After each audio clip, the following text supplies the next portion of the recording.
Hi guys, welcome to the 7 Money Show. Me, your host Sean. There were a few comments regarding my video about where I put my money, and I thought I'd clarify a few things.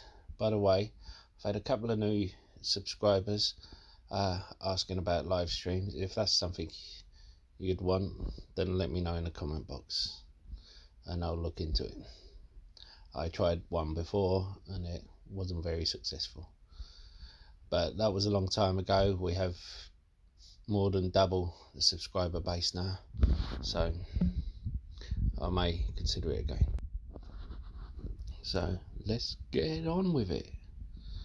Now, I know this might be boring for a lot of you, and most of you probably thinking, I don't care where you put your money, but might give some of you some ideas where to keep your emergency funds and why you put it. First comment I got was, why am I trying to cheat the tax system by having a portion of my money in my kids' savings account to get higher interest rate and not pay tax on it? Now, firstly, you have most YouTubers on here say, I don't do short-term trades because they then you have to pay the tax man. That's my first response. So you're saying you don't do short-term trades because you have to pay the tax man. Then you're saying, why am I trying not to pay the tax man? But that would be my first response. But that isn't my actual response. Actual response is, I'm looking far ahead, 10, 12 years down the line, even 15 years down the line, when my kids want to go to university. If they don't, fine. They can use the money as a deposit for a house, or if they want to set up a business. But for argument's sake, if they want to go to university, rather than taking out a student loan, like most of us do, then, sorry about that, then the money will be there. Rather than finding the money at the time, then what I do is I put money into a kids account that earns between 3 and 5% interest tax free. If something happens to me tomorrow, God forbid, I fall down dead, it's not susceptible to inheritance tax. Right. It goes to my kids. Now, and it is theirs. It isn't mine. This is what I call although I can manage it, this is what I call my last ditch, my FF me account. And I don't touch unless I'm on my knees. I will sell shares before I touch it, you know. Well, I'm earning 3% on it. It's like a 3% dividend, and it's tax free. So,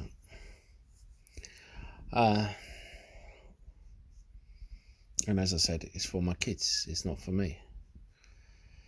Then, as I said, I have a small amount in a couple of high interest loan accounts, but they're long term. You know, they have to be there for a certain length of time. You get interest at the end of the year, and if you take it out within that year, you haven't earned anything. Now, I also have people said, oh, then you don't earn anything, but I earn a better rate of interest than the 0.01% for all the times I don't have to take it out. Then I have a credit union account. CommSafe is the best one. basically they give you a dividend. It's a not-for-profit organisation. Usually it's 2.5% dividend, and I can withdraw instantly. As well as that, they have a prize saver account, which is a government scheme, which means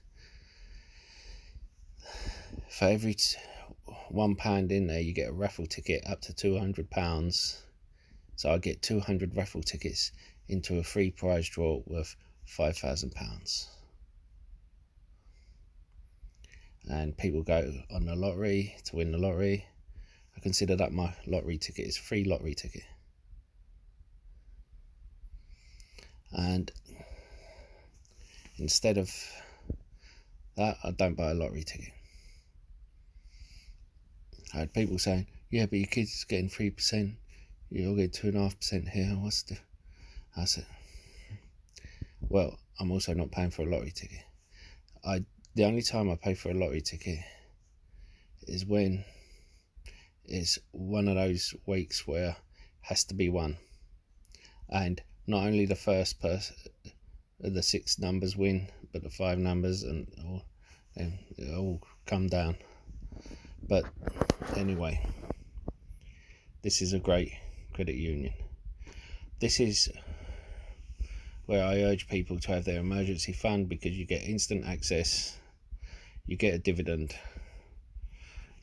on your emergency fund. Most people have their money in a savings account where they can't.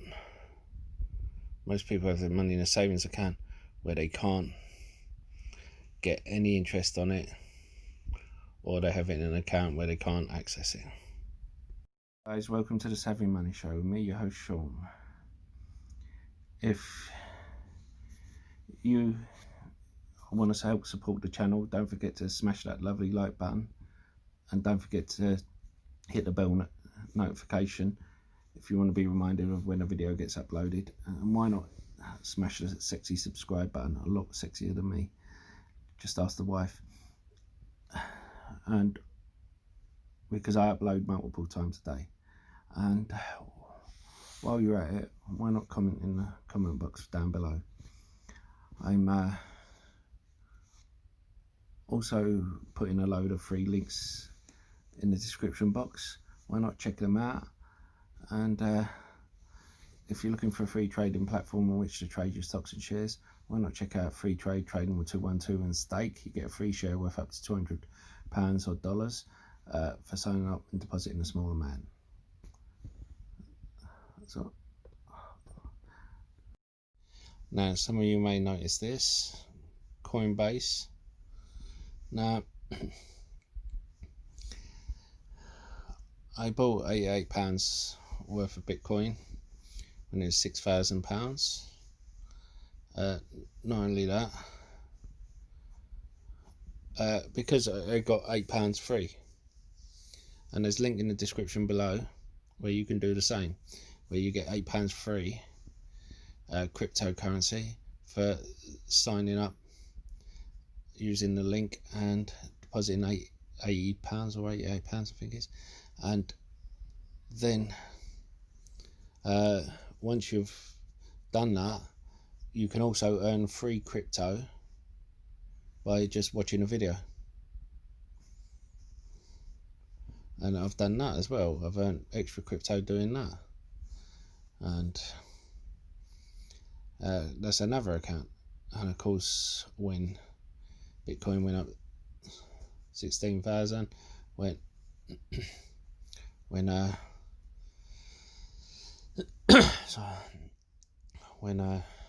there was the dip, I sold out of my initial investment in Bitcoin. I pulled all the free crypto I accumulated from watching videos. Sorry about my hair, I need to get a cut. And I put it into shares. But anyway, that way what's left is all free. And you know, you can fund your account and then wait for another dip in Bitcoin, or if you think it's going to carry on going up, you can do it that way as well. Now we have, well, let's have a look. I do other things as well. I mean,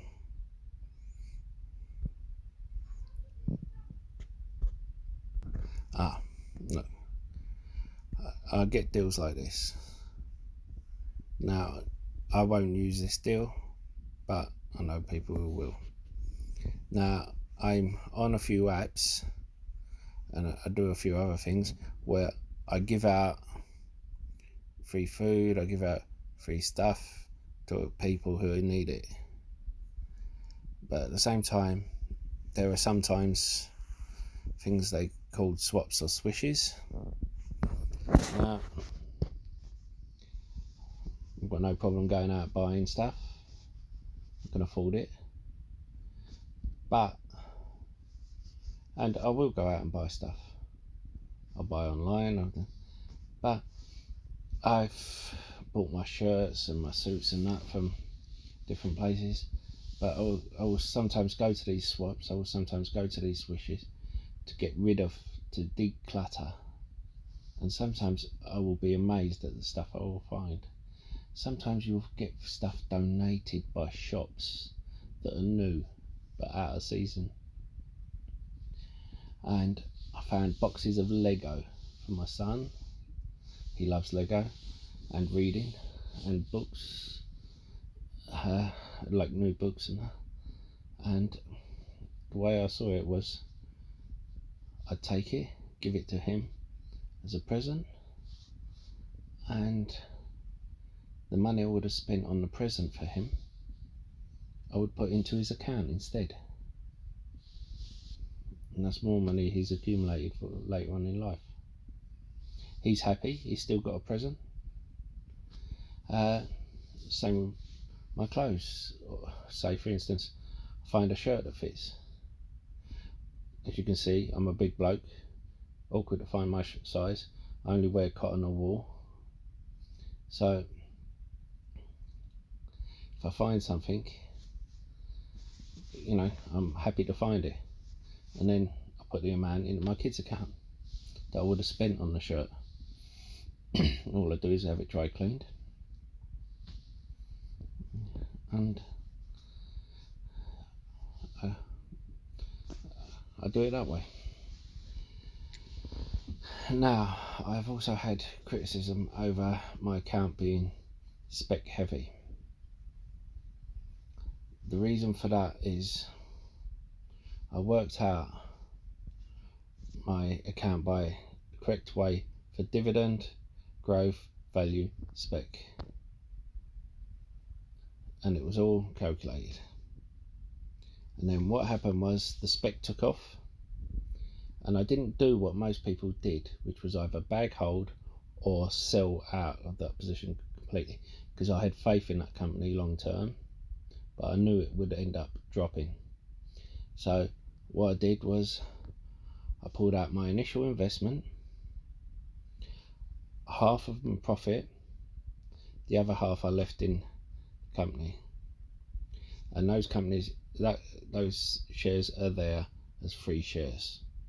Whatever happens, I haven't lost money, and the rest of the money I reinvested into more spec stocks, and that is the way I've gone about. That's why my spec stocks are so spec heavy. But I've done the same with some value and dividend ones, such as Euro Commercial Properties, which is a REIT. I bought at a low, and in a few weeks, well actually in 2 days, it jumped up 50%. I pulled out my initial investment and a little bit of profit, left with 200 shares in one of Europe's biggest mall REITs. And then I put the money into another dividend value play. So that's how I build up my positions. Anyway, I hope you've enjoyed today's show. Let me know in the comments box, and don't forget to hit that lovely like button. It really does help with the algorithm, and I'll see you in the next video.